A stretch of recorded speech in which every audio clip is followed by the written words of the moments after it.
खालिद परेडी के कातिल शाहिद कसाई के कत्ल के बाद अब दुश्मनी का एक सिलसिला शुरू हो गया।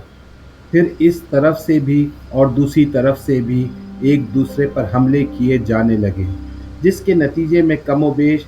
मज़ीद 11 अफराद का कत्ल हुआ। शाहिद कसाई एंड कंपनी की तरफ से परेडी बरादरान पर हमले हुए और इसी तरह से परेडी बरादरान ने अपनी जत्थाबंदी करके शाहिद कसाई के लोगों को मारना शुरू कर दिया और ये एक ऐसा सिलसिला चल गया जिसके नतीजे में कोई शाहिद कसाई के लोगों को तो कोई परेडी बरादरान के लोगों को दादा मानने लगा, बदमाश मानने लगा। हालांकि ऐसा कुछ भी नहीं था, बस ये एक दुश्मनी का शाखसाना था, एक दूसरे से बदले की आंख का नतीजा था। अब हम आगे की तरफ बढ़ते हैं तो सन 1980 में एमक्यूएम की एंट्री होती है। तो उस ज़माने में जब शुरू में एमक्यूएम को एंट्री मिली थी तो किसी भी इलाके में एमक्यूएम के कोई दफातर मौजूद नहीं थे। हुआ ये कि अल्ताफ़ हुसैन ने सबसे पहले मुनाफ परेडी से राब्ता कायम किया और उससे कहा कि आप एमक्यूएम में शामिल हो जाएं। मुनाफ परेडी ज़रा लाउबाली तबीयत का इंसान था, किसी भी शख्स या किसी से भी कोई कमिटमेंट करने की तबीयत नहीं थी उसकी। बहरहाल मुनाफ पर काफ़ी प्रेशर रहा। एमक्यूएम वाले और ख़ास तौर पर अल्ताफ़ हुसैन बज़ाते खुद उसके पास आते थे और उससे एमक्यूएम में शामिल होने की दरख्वास्त करते रहे।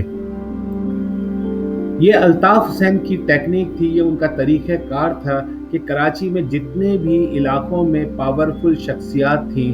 जो स्ट्रॉन्ग मैन थे या उर्दू में जिन्हें बदमाश या दादागीर कहा जाता है, अपने अपने इलाकों के उन तमाम लोगों को पहले अपने साथ मिलाया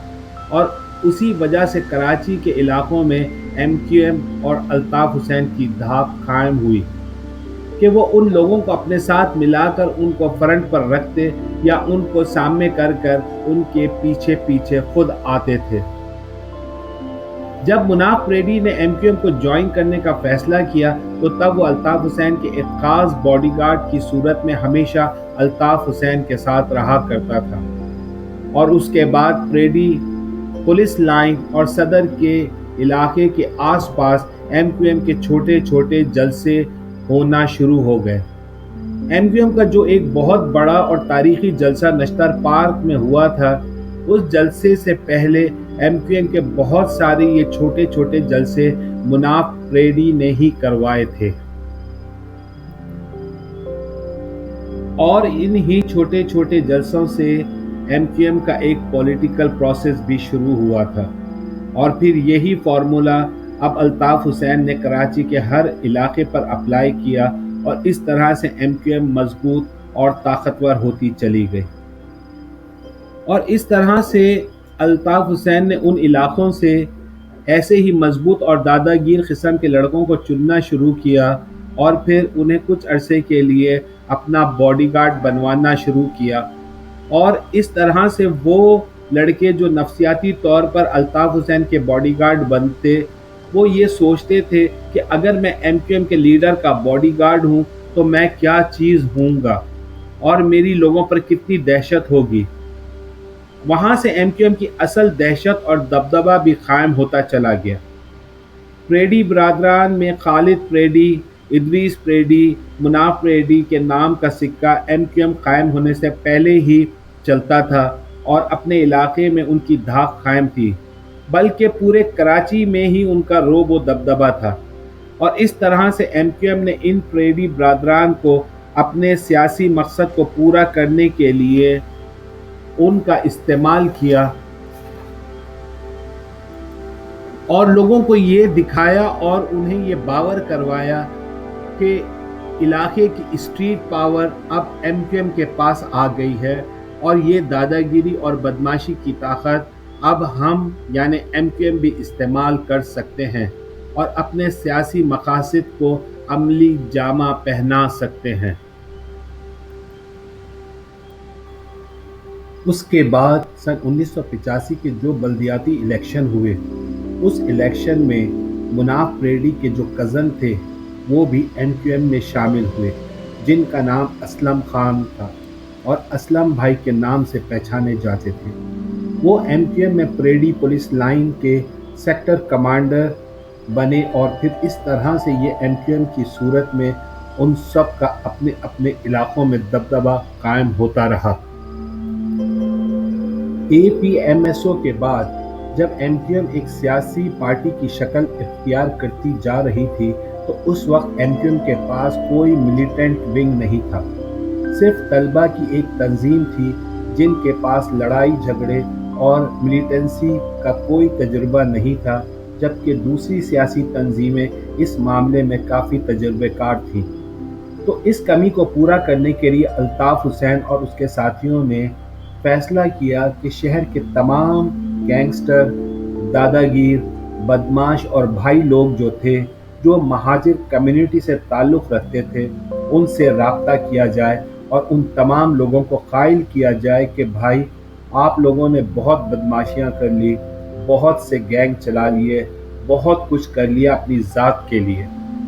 अब अपनी कौम के लिए खड़े होने का वक्त आ गया है, तो अपनी कौम का साथ दो। और इस वजह से अल्ताफ़ हुसैन और उसके साथी इन तमाम लोगों से फर्दन फर्दन मिले और कई मुलाकातों के बाद उन लोगों को कायल कर लिया कि अब कौमी खिदमत का वक्त है और भरपूर तरीके से अपनी कौम का साथ दें। और ये तमाम लोग अल्ताफ़ हुसैन की इस राय से मुत्तफ़िक हो गए। मगर दूसरी तरफ ये तमाम दादागीर लोग किसी डिसिप्लिन के तो कायल नहीं थे, किसी कायदे कानून को तो वो नहीं मानते थे, और सबसे बड़ी बात यह कि एमक्यूएम के क़याम से पहले ही अपने अपने इलाक़ों और शहर में एक रोब और दबदबा और दहशत कायम थी उन तमाम लोगों की। इन प्रेडी ब्रादरान के अलावा शब्बीरा शाह फैसल कॉलोनी में जो था, इसके अलावा अशरफ लंगड़ा और उसकी फैमिली और भी बहुत सारे कराची के मुख्तलिफ इलाक़ों के जो भी भाई लोग थे, वो तमाम एमक्यूएम की सरपरस्ती में आते चले गए। अब जब दूसरी मुखालिफ सियासी तंजीमों ने ये देखा कि नामी ग्रामी अफराद एमक्यूएम से जुड़ गए हैं, तो उनकी ये जुर्रत भी नहीं होती थी कि वो एमक्यूएम की तरफ आंख उठाकर देख सकें। और अब धीरे धीरे एमक्यूएम ने भी दम पकड़ना शुरू कर दिया था। कॉलेज, यूनिवर्सिटीज़ और हॉस्टल में जो झगड़े होते थे, अब उसमें एमक्यूएम का पलड़ा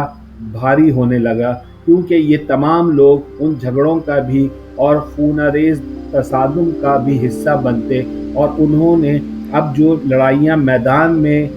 होती थी उसका पांसा पलट दिया था और अपने हक में कार्रवाइयाँ डालने लगे। तो इन सब भाई लोगों का एमक्यूएम ने सियासी तौर पर खूब फ़ायदा उठाया और उन तमाम दादागीर किस्म के अफराद के रोब और दबदबे को अपने हक में खूब इस्तेमाल किया। एमक्यूएम को बड़ा फ़ायदा पहुंचा उन तमाम दादागीर अफराद को अपनी तंजीम में शामिल करने का। एमक्यूएम ने पूरे शहर में जो जो उनके मुखालिफिन थे उनको खूब धचका पहुंचाया, और वो सियासी तंजीमें और तुलबा तंजीमें जो मिलिटेंट विंग रखती थीं और वो एमक्यूएम को दबाती थी, वो सिलसिला अब ख़त्म होता चला गया।